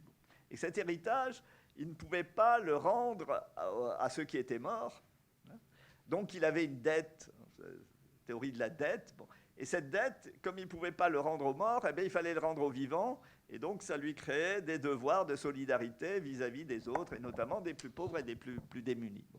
Et puis, ça lui créait d'ailleurs aussi des devoirs envers les générations futures. Et donc, il avait hérité d'un certain degré de liberté, et il devait faire progresser la liberté pour que ses enfants et ses petits-enfants vivent dans un pays plus libre que le sien. On ne pensait pas encore à l'épuisement de la planète, mais on pensait au fait que la France devait progresser dans la liberté. Vous voyez, c'était une vision de la France plus modeste qu'aujourd'hui. Elle n'était pas une démocratie parfaite, elle était une démocratie à perfectionner. Et donc, cet idéal de solidarité, il a donné quoi? Il a donné les assurances sociales, il a donné sécurité sociale. Il y a une continuité entre le solidarisme et la création de ces institutions, et notamment du système de sécurité sociale français, qui, comme vous le savez, par exemple, est beaucoup plus performant que le système américain, même s'il a des problèmes. Bon. Et donc, laïcité et solidarité, et laïcité et problèmes sociaux étaient très liés. Et moi, j'avais été, par exemple, la première fois en Turquie quand c'était les kémalistes qui étaient au pouvoir. Bon. Et j'avais dit aux kémalistes, mais votre laïcité, c'est pour la bourgeoisie du Bosphore. Vous ne vous rendez pas compte que la laïcité française, elle s'est préoccupée de la solidarité. Bon. Et elle a été comme ça attractive aussi. Bon. Vous, c'est vraiment une laïcité de bourgeois. Tous les réseaux de solidarité, c'est les mosquées. Et donc, un jour ou l'autre, vous vous ferez bouffer. C'est logique. C'est prévisible. Il ne faut pas être un grand clerc pour le prévoir. Bon. Et c'est ce qui est arrivé, évidemment. La laïcité sans solidarité, c'est une laïcité de riches, c'est une laïcité de nantis. Et il ne faut pas s'étonner si les pauvres, ils choisissent d'abord de manger avant de penser à la laïcité. Et donc, il faut justement éviter de prendre tous les problèmes avec des lunettes religieuses, même si la religion peut être un facteur, elle est loin d'être le facteur. Et je crois que c'est comme ça aussi qu'il faut voir les difficultés actuelles de l'école. Bon. Bien sûr, moi, je suis le dernier à méconnaître les difficultés qui existent à l'école, les incidents qui deviennent des affaires, les problèmes quand des gamins ne veulent pas visiter une église alors qu'on leur a expliqué qu'on visite l'église comme on visite un musée et que ce n'est pas un acte convictionnel qu'on leur demande, etc. etc. Mais d'une part, il faut essayer de prendre le problème dans son ensemble, et quand on sait que l'institution scolaire, et tout le monde en souffre, élèves, professeurs, parents d'élèves, l'institution scolaire est une institution foncièrement inégalitaire parce que c'est une institution ingérable. Bon, moi, je l'ai connue justement au cabinet de Ségolène Royal où on voyait bien que c'était ingérable parce que tout remontait au cabinet et Allègre a fait beaucoup de bêtises, mais un terme juste, c'était quand même le terme de mammouth. Et effectivement, tant que ça reste un mammouth, ça devient ingérable. Et donc, une institution qui augmente les inégalités au lieu de les combattre, quel que soit, encore une fois, le dévouement, la compétence, et c'est ça le gâchis d'ailleurs de tous les gens qui vivent dans cette institution et qui y travaillent, bon, c'est forcément une institution qui a des problèmes et des incidents. Bon. Et moi, je me suis prononcé de manière très ferme et très forte contre le rapport Aubin, d'abord parce que le rapport Aubin était au niveau méthodologique nul. Moi, un étudiant en master m'aurait proposé quelque chose, je lui aurais dit, monsieur, faites autre chose, mais vous n'aurez pas votre master avec quelque chose d'aussi méthodologiquement nul. Bon. Et d'autre part, il n'y avait aucune mise en question de l'institution qui produisait les effets qu'on voulait dénoncer. Ce qui était effet était traité comme cause. Bon. Et tant qu'on en sera dans cela, on sera dans une spirale invraisemblable et dans un engrenage invraisemblable où à chaque fois on voudrait être plus répressif que la veille. Bon. Alors que, d'après les enquêtes sociologiques dont on dispose, l'hôpital s'en sort mieux. L'hôpital a réussi, a eu des difficultés un peu pareilles à celles de l'école, hein, il y a 10-12 ans, et ils ont réussi à trouver des modus vivendi, ils ont réussi et il y a des études, notamment l'étude de Christophe Bertossi et Dorothée Prudhomme, qui montrent dans des hôpitaux ce qu'on appelle sensibles, entre guillemets, hein, ayant des gens de multiples convictions et de multiples nationalités dans la région parisienne, comment finalement ils arrivent à vivre une laïcité accommodante et apaisée, mais qui s'appuie sur l'essentiel dans le cadre de l'hôpital et à gérer les problèmes. Bon. Mais il faut bien voir que justement l'institution hôpital, avec beaucoup de résistance, beaucoup de difficultés, mais est une institution moins rigide finalement que l'institution scolaire. Dernier point, la laïcité est républicaine. La laïcité est républicaine, mais la République est une instance politique, ce n'est pas une instance culturelle, ce n'est pas une église, ce n'est pas une institution religieuse ou para-religieuse. Et donc la République, c'est un vivre ensemble politique. C'est un vivre ensemble politique. Et si 1905 a apaisé, disons, les relations entre collectivités, communautés, etc., elle n'a pas supprimé les communautés, elle n'a pas supprimé les sous-collectivités. Et il y a eu des tensions qui ont continué, notamment au niveau scolaire, mais dans une démocratie, il y a toujours des tensions.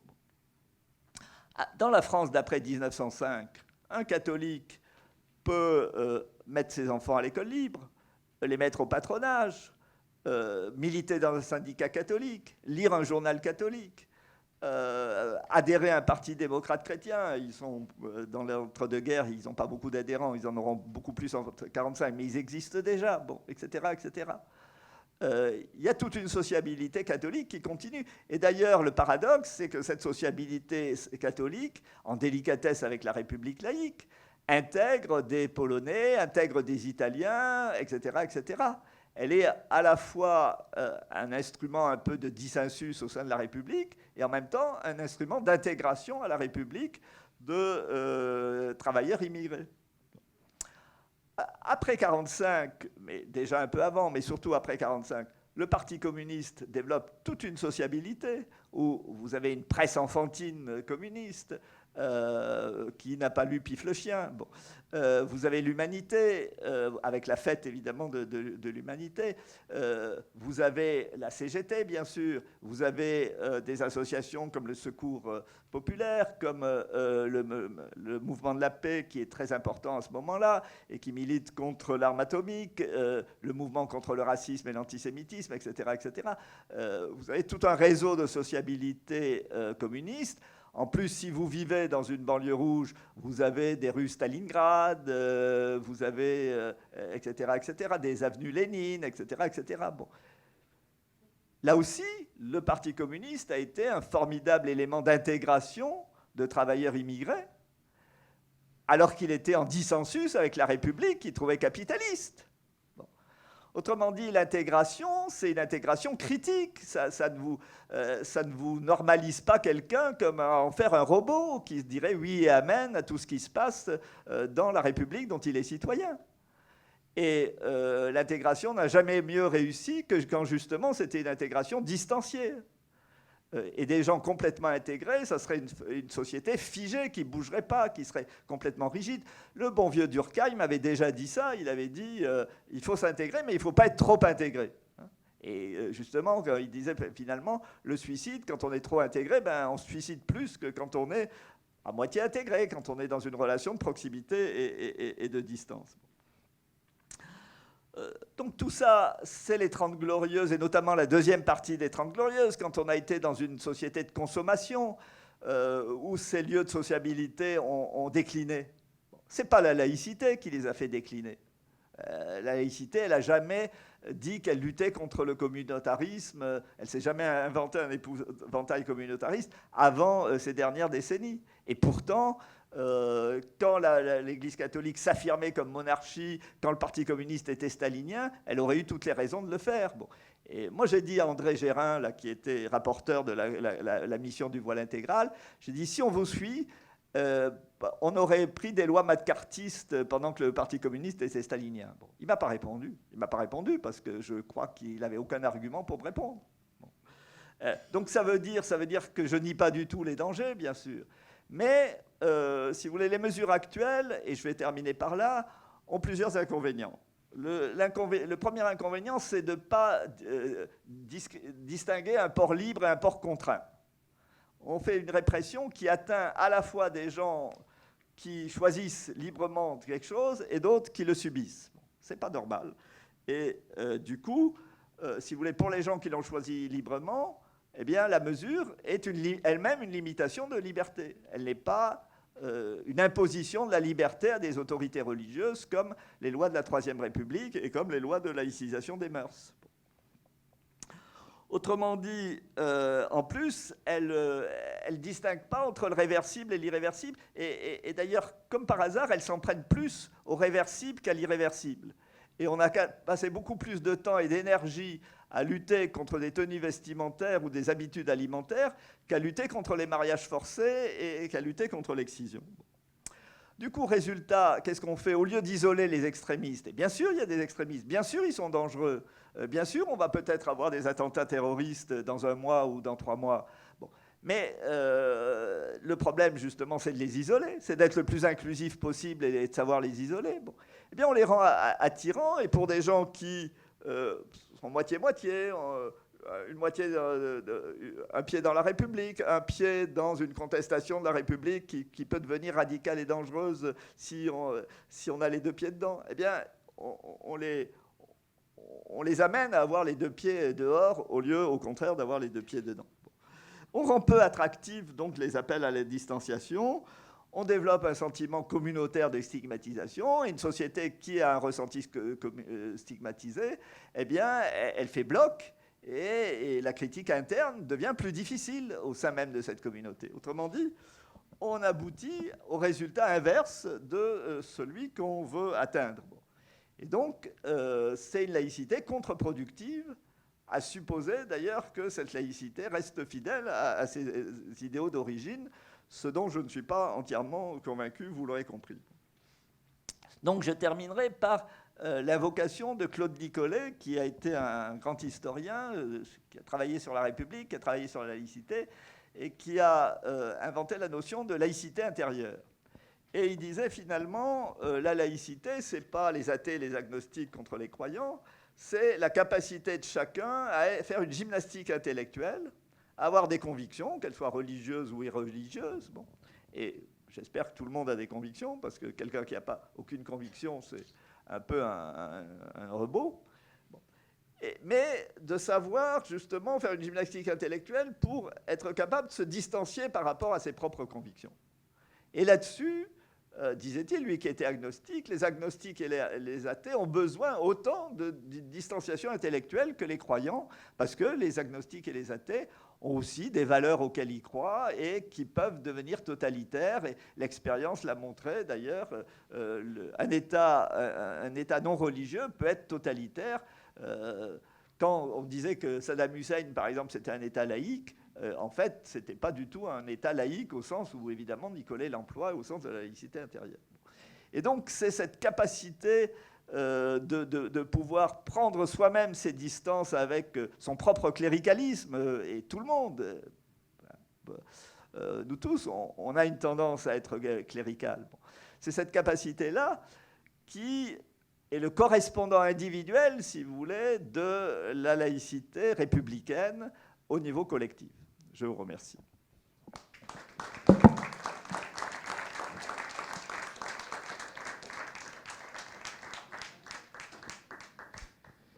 Alors merci Jean pour cet exposé concis, synthétique et en même temps extrêmement dense. Donc la parole est maintenant à la salle pour les questions. Bruno. Merci. Bruno Garnier, je suis professeur de sciences de l'éducation ici à l'Université de Corse. Je voudrais à mon tour remercier Jean Bobéro pour son exposé, qui était particulièrement dense, effectivement, qui apporte beaucoup de matière aussi. Je me tourne vers mes étudiants qui préparent le concours de conseiller principal d'éducation, mais on reprendra beaucoup de cette matière-là, parce que c'est quand même très, très dense et il va falloir y revenir. Je voudrais poser une question, ou plutôt vous soumettre une réflexion sur les relations entre laïcité et neutralité.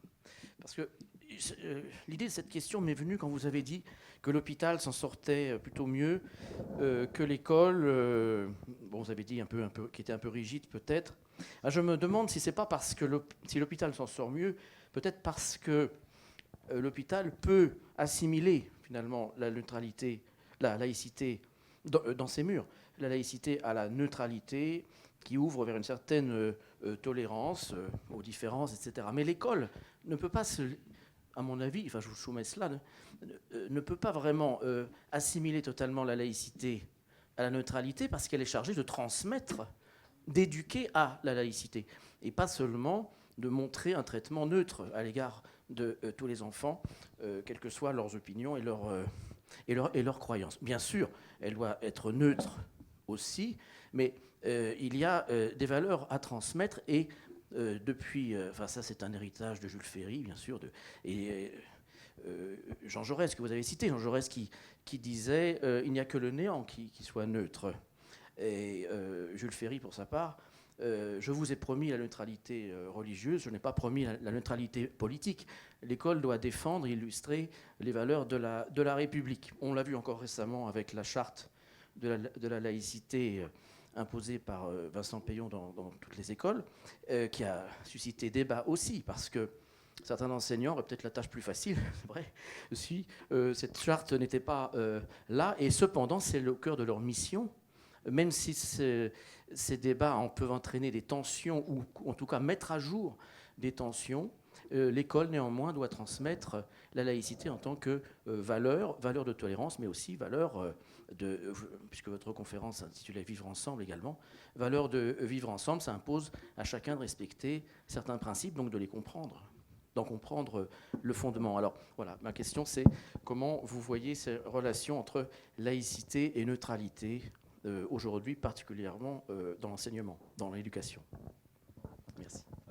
Oui, alors effectivement, il y a deux aspects. Bon, il y a le fait que l'école doit éduquer à la laïcité, mais avant ça, j'y reviendrai sur cet aspect qui est important, mais avant ça, je voudrais expliciter, quand je dis que l'hôpital s'en tire mieux, c'est parce que finalement, l'hôpital fait des accommodements que l'école ne fait pas. Il y a un certain nombre d'hôpitaux où, vous savez, les infirmières portent des charlottes qui leur couvrent la tête quand elles font certaines pratiques. Bon. Et puis les infirmiers, d'ailleurs, aussi portent des charlottes également. Et bon, si l'infirmière ou l'infirmier porte la charlotte tout le temps et pas seulement dans les moments où personne ne dit rien, sous la charlotte de l'infirmier, il y a une kippa. La charlotte de l'infirmière lui couvre les cheveux. Bon, autrement dit, c'est par conviction religieuse que les gens portent leur charlotte tout le temps. Mais bon, l'hôpital ne dit rien. Et finalement, ce qui est important, c'est que l'infirmier et l'infirmière respectent la neutralité institutionnelle de l'hôpital et respectent les convictions de chaque hospitalisé et la liberté de conscience de chaque hospitalisé. Et donc, il y a une stricte neutralité de comportement qui est demandée, mais on est souple sur la neutralité vestimentaire et on profite de l'ambiguïté du port de la charlotte, par exemple, pour l'accepter. Bon.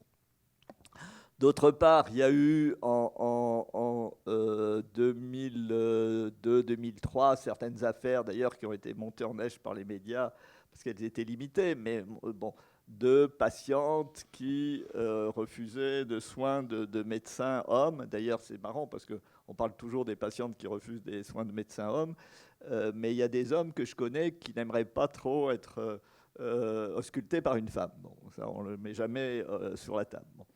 Là aussi. Bon. Mais il y a des hôpitaux qui sont...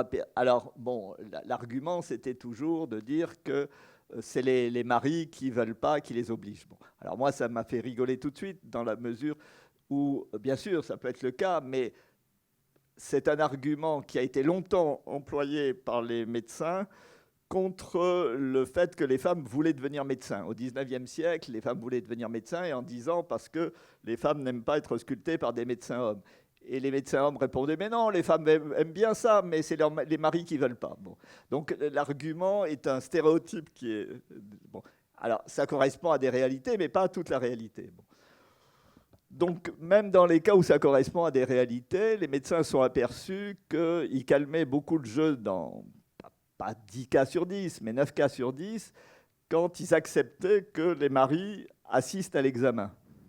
Parce qu'en fait, Marie était obsédée par la paternité, hein, bon. Et donc il voulait bien s'assurer, les maris, que c'était un examen médical et pas autre chose. Bon, voilà.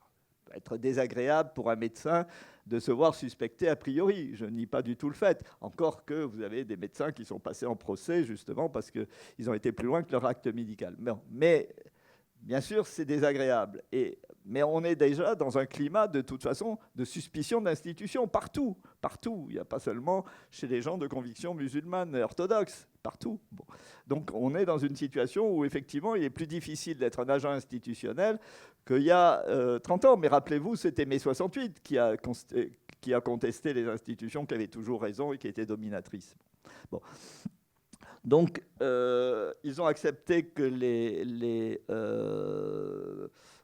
maris assistent, et si les maris ne pouvaient pas assister, qu'il y ait une femme qui assiste à l'examen. Une femme bon. Et du coup, ils ont résolu 9 cas sur 10, encore une fois. Bon.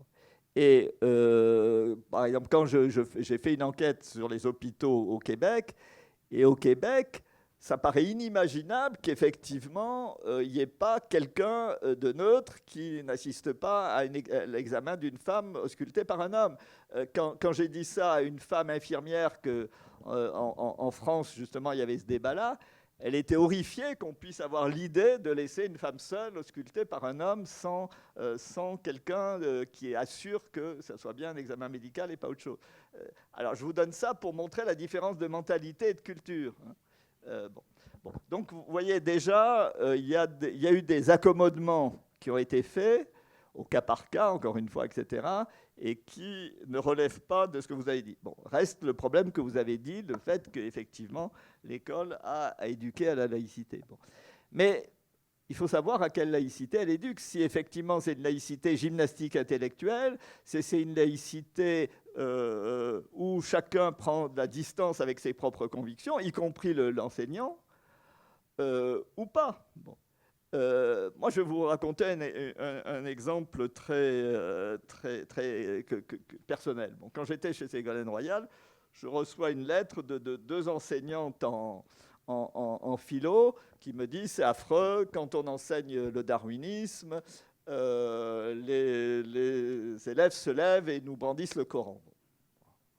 Vous ne pourriez pas nous aider. » Bon, je vais les voir et je leur dis, écoutez, moi, j'ai été dans une école où il y avait des spécialistes de Darwin, j'ai appris des choses, mais je ne me sentirais pas capable d'enseigner le darwinisme. Vous, qu'est-ce que vous faites? Bon, elles me racontent ce qu'elles enseignent.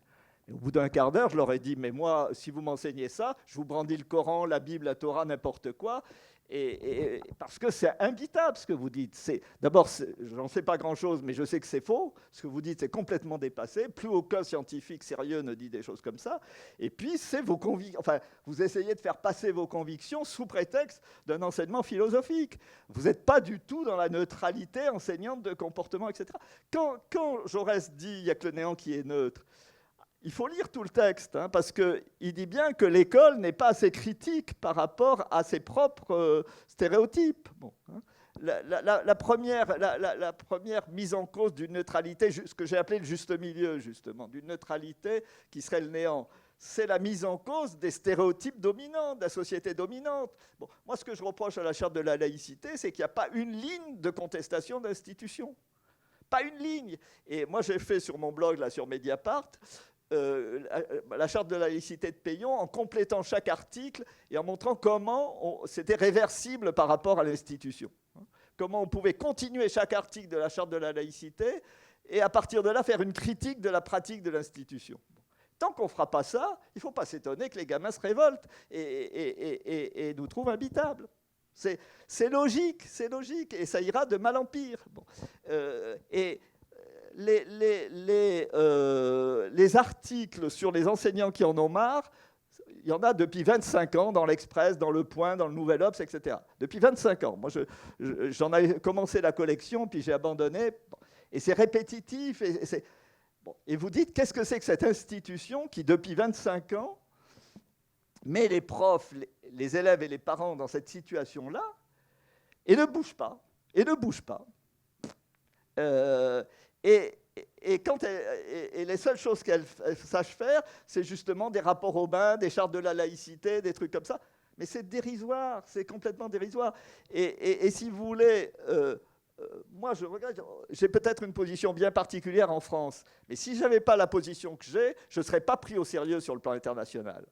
Si je répétais les stéréotypes, si vous voulez, de la laïcité dominante française, je serais ridicule auprès de mes collègues, partout, partout.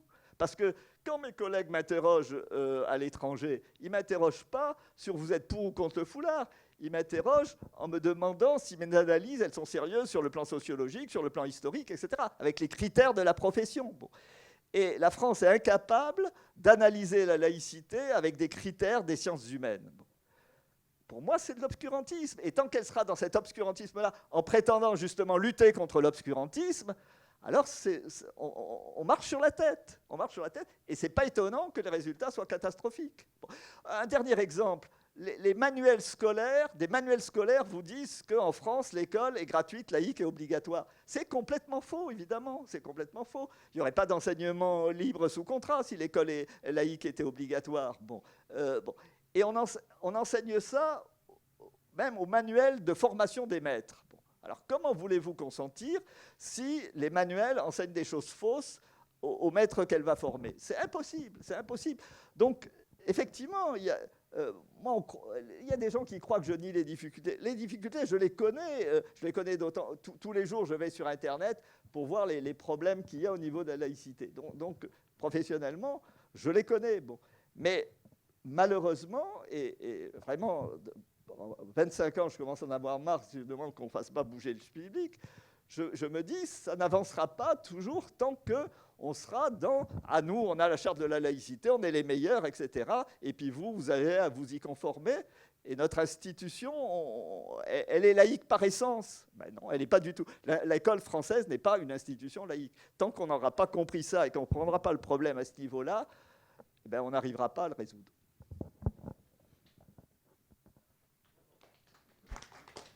Très bien. Une autre question. Profitez-en. Oui, je ne voudrais pas en étant péremptoire enlever le débat, mais voilà, je vous dis les impasses face auxquelles j'estime être acculé. Quoi. Bon. Ce sont des impasses qu'on connaît bien en sciences de l'éducation. Oui, hein. Ce sont des questions récurrentes, hein, malheureusement, qui pour l'instant n'ont pas trouvé de résolution. Alors, j'ai oublié de vous donner une information. Donc, Jean Bobero en a parlé. Il anime un blog sur le site de Mediapart, le blog de Jean Bobero. Donc, si vous vous branchez sur Internet, vous pouvez avoir un suivi de l'actualité et une interprétation des faits à la lumière de son point de vue. Donc, c'est intéressant à côté des livres. 30 secondes de sourire. J'avais donné un conseil à François Hollande en disant qu'il pouvait facilement reprendre la main à sa conférence de presse en annonçant un référendum pour ou contre une loi donnant le droit à l'euthanasie, parce que comme il y a 92% des gens qui sont favorables à l'euthanasie, même s'il avait perdu 30% de gens qui n'auraient pas voulu voter oui à un référendum fait par Hollande, il avait encore 62% de gens qui étaient favorables. Il n'a pas voulu, mais c'était prévisible, il n'a pas voulu accepter le conseil.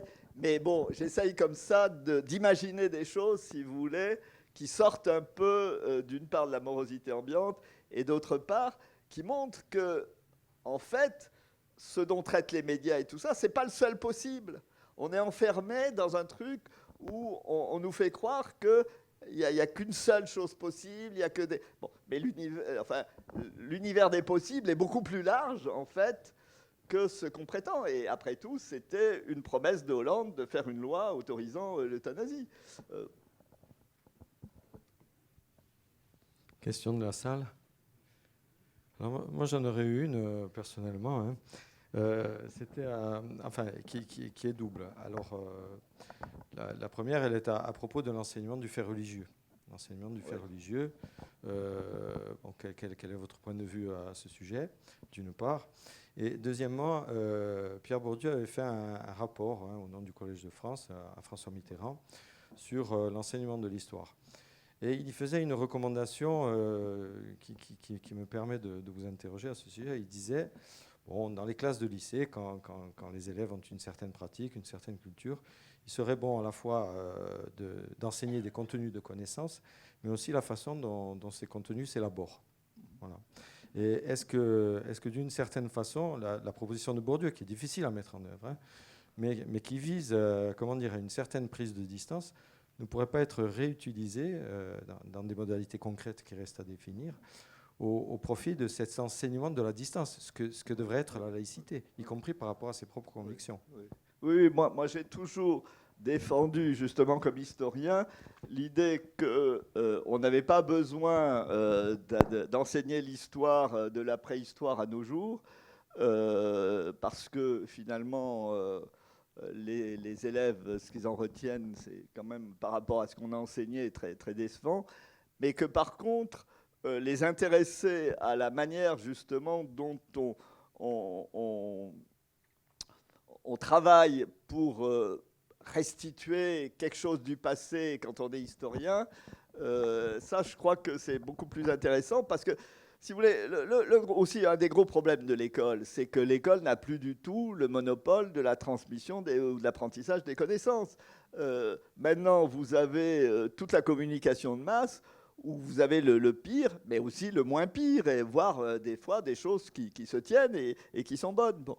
Et donc, qu'on n'ait plus l'ambition de transmettre un savoir exhaustif me semble une bonne idée, à condition de susciter de la curiosité intellectuelle. Alors, évidemment, d'enseigner quelques fondamentaux, de repères fondamentaux, mais qu'on fait mal quand je trouve des anciens élèves qui croient que De Gaulle, c'est avant Louis-Philippe, ou des trucs comme ça. Ça arrive. Hein. Ça arrive parce qu'on leur a, tout à coup, on a arrêté, on faisait le cours sur Charles X, et puis il y a eu la mort de De Gaulle, donc on a fait un cours sur De Gaulle, et puis on a repris Louis XVIII. Et donc, bon, alors j'exagère un peu, mais il y a eu des choses comme ça. Bon, non, effectivement, bon, qu'on sache se repérer au niveau des fondamentaux, mais après, qu'on ait des trous, c'est pas grave si effectivement on a suscité la curiosité intellectuelle des gens et si les gens savent trier après dans les informations qu'ils peuvent avoir facilement par Internet. Bon. Internet est merveilleux à condition qu'on sache trier. Hein, à condition qu'on sache trier et qu'on ne soit pas dépendant d'Internet. Bon. Et ça, moi, ça me semblerait être une mission aujourd'hui de l'école. Bon, il y a des choses formidables. Sur Internet, vous avez, par exemple, la totalité des débats qui ont présidé à l'élaboration de la loi de 1905. Bon. Avant, vous aviez que quelques... Alors, c'est d'ailleurs formidable déjà au niveau des procédures que je vous ai dit, validation, invalidation. Si je dis une bêtise sur les débats de la loi de 1905, n'importe qui peut demain aller vérifier sur Internet si j'ai dit une bêtise ou si je n'ai pas dit une bêtise. Avant, comme vous aviez que des historiens qui allaient aux archives nationales, etc., vous voyez l'aspect restreint de l'affaire. Bon.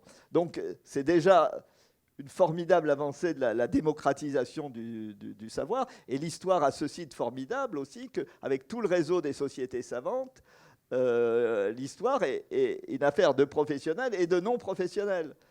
Moi, je suis originaire du Limousin. Dans mon bourg du Limousin, il y a une société savante de gens qui ont des professions diverses et qui font des fouilles historiques. Et qui sont de qualité. Bon, alors il y a des fois, ils me demandent des trucs pour coordonner, si vous voulez, pour faire le panoramique. Bon, mais c'est tout à fait de qualité. Et moi, ils m'apprennent des choses. Bon, et donc il y a cette circulation entre des professionnels et des amateurs entre guillemets qui est formidable et que vous ne trouvez pas dans d'autres disciplines. Bon, donc donc favoriser ça. Justement, en sachant qu'après, des gens pourront, s'ils le souhaitent, continuer à faire activement de l'histoire, ça me paraît très essentiel. Et puis, effectivement, dans cet aspect de gymnastique intellectuelle, ça ferait comprendre aux gens que le savoir, c'est à la fois quelque chose de précieux qui est différent de l'opinion, et puis en même temps, ce n'est pas la vérité définitive. Et ça éviterait aussi aux journalistes de croire que leurs souvenirs d'école sont encore valables. moi, je me suis trouvé une fois à France Culture avec un journaliste qui disait des bêtises sur Jules Ferry, mais vraiment grosses comme lui. Alors j'ai été méchant parce que je suis méchant. Je lui ai dit ah ben c'est intéressant ce que vous dites. Dans quelles archives vous avez trouvé ça? Après il m'a engueulé. Bon, évidemment il n'était pas content. Il n'avait jamais été bien sûr dans des archives de Jules Ferry, mais je lui demande pas d'être allé dans des archives de Jules Ferry qui sont à Sandier où on a un excellent Gewürztraminer par ailleurs. Mais de savoir que ces souvenirs scolaires sur Jules Ferry, c'est pas forcément le savoir historique d'aujourd'hui, si vous voulez. Rien que ça permettrait d'être un peu plus sérieux et de vérifier. Bon, autre exemple, le Haut Conseil à l'intégration, bon, qui est quand même une instance ministérielle de gens qui sont à bac +8 ou 10, etc., etc. Il fait un historique de la laïcité, 3 pages et demie, 11 erreurs factuelles. 11 erreurs factuelles. Pas des choses qui sont des débats. Non, 11 erreurs factuelles. Une, par exemple, pour en prendre une dans le tas, ils disent que la loi de 1905 a influencé fortement la séparation de l'État au Mexique. Bon. Petit détail, la séparation de l'Église et de l'État au Mexique, elle date de 1859. Il suffit d'aller sur Internet pour le savoir. Bon. Donc en 2009, les Mexicains ont célébré les 150e anniversaire de leur loi de séparation à eux, et mon collègue Roberto Blancart a fait une déclaration en disant que les Mexicains étaient le peuple le plus intelligent du monde, puisqu'en 1859, ils se sont dit « Imaginons ce que les Français feront en 1905 et imitons-les ». Bon. Mais oui, mais les Français ne se rendent pas compte que des fois, à force d'être péremptoires, ils sont ridicules. Bon. Et donc, si vous voulez, les élites de notre beau pays sauraient que leurs souvenirs scolaires ne sont pas le dernier état de la connaissance historique, ben on aurait gagné, si vous voulez. On aurait gagné, et peu importe justement qu'ils ne sachent pas tout, ou qu'ils ne croient pas savoir tout, justement. C'est ça le problème, c'est quand on croit tout savoir. Bon. Alors c'est pareil pour alors moi, qu'est-ce que j'attends d'un enseignement sur la religion à l'école? Bon. J'attends que quelque chose qui est incontestable et que même les religieux ne peuvent pas contester, si vous voulez, qui est le fait de désubstantialiser la religion. La religion, ça bouge, ça mute. Les croyances des catholiques d'aujourd'hui n'ont rien à voir avec les croyances des catholiques du IIIe siècle après Jésus-Christ ou du XVIe siècle après Jésus-Christ. Bon. Et bon, évidemment, on a tendance à l'oublier, mais je pense que c'est un fait incontestable que même des catholiques doivent pouvoir interpréter à la lumière de leurs croyances. Mais en tout cas, c'est le boulot quand même de l'école. Bon. Pourquoi c'est important de dire ça? C'est parce que on nous sort tout le temps un islam éternel, substantialiste, le Coran dit que, donc les musulmans croient que, etc. C'est pas comme ça que ça se passe, évidemment. C'est pas comme ça que ça se passe. Et bon, pour dire les choses de manière ultra sommaire, parce qu'on n'a pas beaucoup de temps, mais une religion d'inclus, c'est différent d'une religion d'exclus. Bon. Alors, l'exemple, dans une autre vie, j'ai fait de l'histoire du protestantisme. Bon, sous l'édit de Nantes, les pasteurs, ils prêchent qu'on peut être sauvé en étant catholique. On peut être catholique et échapper à l'enfer et à atterrir dans ce beau paradis. Bon. Quand Louis XIV arrive, qu'il détruit les temples, qu'il réprime, etc., ben, tous les pasteurs, ils se mettent à prêcher qu'on ne peut pas être sauvé si on est catholique. Parce qu'on est persécuté. Si on dit aux gens qu'en plus, ils iront au paradis quand même s'ils abandonnent la foi protestante, alors là, ça ne marche plus. Bon. Donc, le discours des pasteurs change et on ne peut plus être sauvé en étant catholique quand il y a la répression. Bon. Autrement dit, le message religieux, ça ne veut pas dire que le message religieux est une pure illusion, etc. Hein. Bon. Je suis personnellement croyant et méthodologiquement agnostique. Bon, hein, et je vis ça très bien. Je ne suis même pas schizophrène.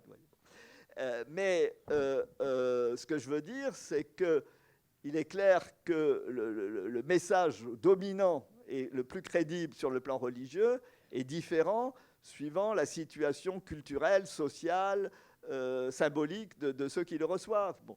Et il est clair qu'actuellement en islam, il y a des tas de gens qui réfléchissent et qui renouvellent la pensée sur l'islam. Il y en a d'ailleurs beaucoup qui sont francophones et qui enseignent aux États-Unis parce qu'ils ne peuvent pas enseigner en France parce qu'ils estiment que la France, il y a trop de discrimination. Bon.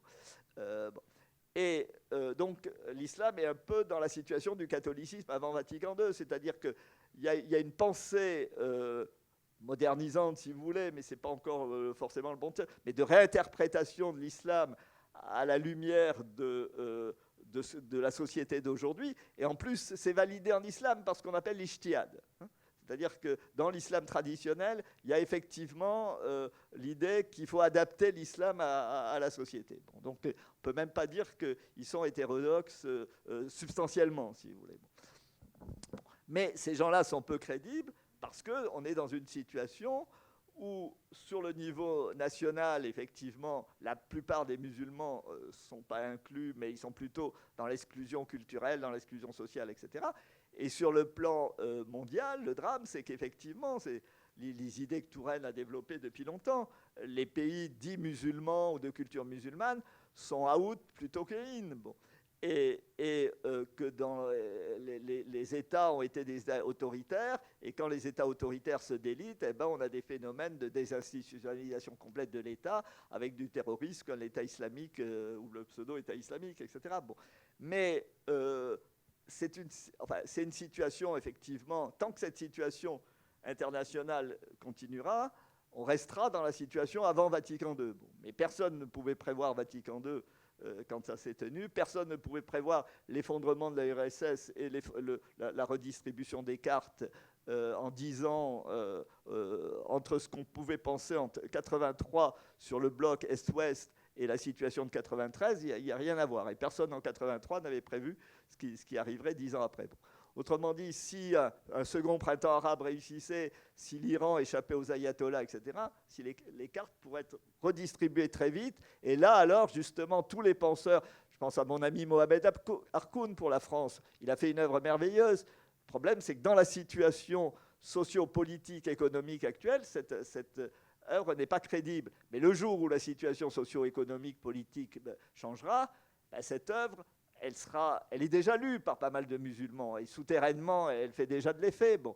Mais elle continuera à être lue. Quelqu'un qui continue son œuvre, comme Bachir, bon, etc., Rachid Bachir, etc., etc. Les penseurs de l'islam existent. Bon. Ce qu'il faut, c'est que la situation change pour qu'ils deviennent des penseurs hégémoniques, si vous voulez, en islam. Bon. Et moi, tout ce que j'attends justement d'un cours laïque sur les religions, c'est désubstantialiser les religions, désessentialiser les religions, les appréhender comme des grands phénomènes historiques et symboliques, en sachant que tout le monde est dans le symbolique, tout le monde a des rituels, tout le monde a des mythes, tout le monde, etc., que personne n'échappe au symbolique non plus. Bon. Et qu'on a des dirigeants qui sont énarques et on a l'impression que l'énarque, c'est l'analphabétisme sur le plan du symbolique. Bon. Et c'est une des raisons de l'échec des politiques. Hein. Bon. Donc c'est ça que j'attends d'un enseignement laïque des religions. Et là aussi, depuis, j'ai dû faire mon premier article en 1990 en disant c'est un enseignement sur le symbolique qu'il faut faire. Bon, mais on a l'impression qu'on prêche dans le désert. Bon, ceci dit, c'est pas grave parce que de toute façon, c'est pas. Mais si vous voulez, c'est tout un terreau de la société civile qui doit essayer de se prendre en main pour faire bouger la société, faire bouger les choses. Et heureusement, la France a quand même justement de grandes richesses à ce niveau-là, et c'est pour ça que les choses ne sont pas foutues. Mais les rapports aux politiques et les rapports aux dirigeants sont quand même assez désespérants, il faut reconnaître. Et je dis pas ça pour Ségolène Royal, hein, parce qu'elle m'a toujours soutenu, et donc j'ai toujours eu de bons rapports avec elle, et je suis plutôt de son côté, plutôt que Valérie Trierweiler.